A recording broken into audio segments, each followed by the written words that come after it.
मुख्यमंत्री पुष्कर सिंह धामी ने आज कहा कि राज्य में समान नागरिक संहिता कानून बनने के साथ ही जनसंख्या अनुपात में बदलाव को नियंत्रित करने और धर्मांतरण पर रोक लगाने के कठोर उपाय की दिशा में काम शुरू हो गया है। श्री धामी ने यहाँ राष्ट्रवादी विचारधाराओं को प्रोत्साहित करने वाली पत्रिका पंचजन्य एवं ऑर्गेनाइजर के 75वें वर्ष के मौके पर आयोजित मीडिया मंथन कार्यक्रम में उक्त बात कही।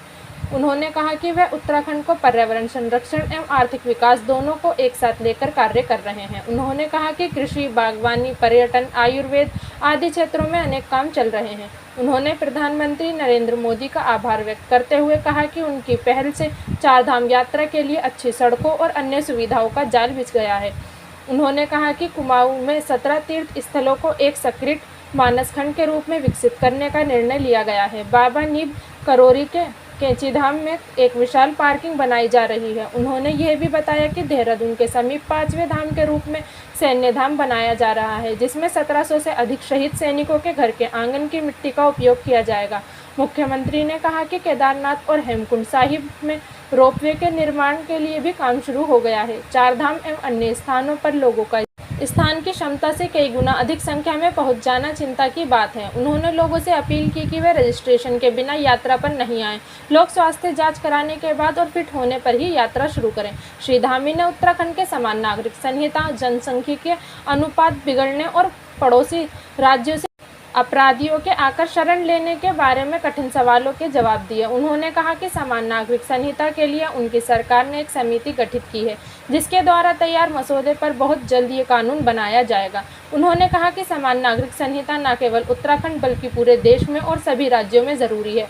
मुख्यमंत्री ने कहा कि उत्तराखंड में जनसांख्यिकीय अनुपात में बदलाव, खासकर रोहिंग्यों की संख्या में वृद्धि की जांच के लिए एक उच्च स्तरीय समिति बनाई गई है। होटलों आदि जगहों पर काम करने वालों के पुलिस सत्यापन पर जोर दिया जा रहा है। इसी तरह से राज्य में तेजी से बढ़ रही अवैध मज़ारों के मुद्दे को गंभीरता से लिया गया है। राज्य में धर्मांतरण रोधी कानून को कठोर बनाने के उपायों पर भी काम किया जा रहा है। उन्होंने कहा, मैं जोर से नहीं बोलता हूँ, मीठा बोलता हूँ, लेकिन काम बहुत सख्ती से करता हूँ। उन्होंने कहा कि उत्तराखंड में सांप्रदायिक संतुलन बिगाड़ने वाले किसी भी बात को बर्दाश्त नहीं किया जाएगा।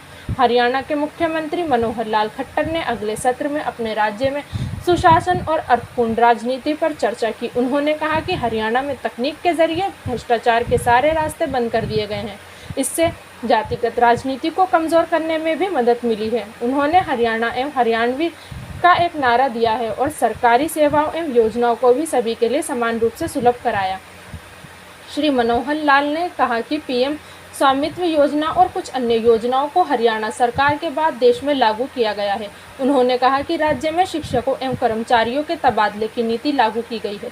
राज्य के हर परिवार का सारा डाटा एकत्र करके उन्हें पात्रता के हिसाब से सरकारी योजनाओं का लाभ दिया जा रहा है। ऐसे 69 लाख परिवारों को हर बार सारा विवरण देने की बजाय एक विशिष्ट नंबर बताने की ज़रूरत रह गई है।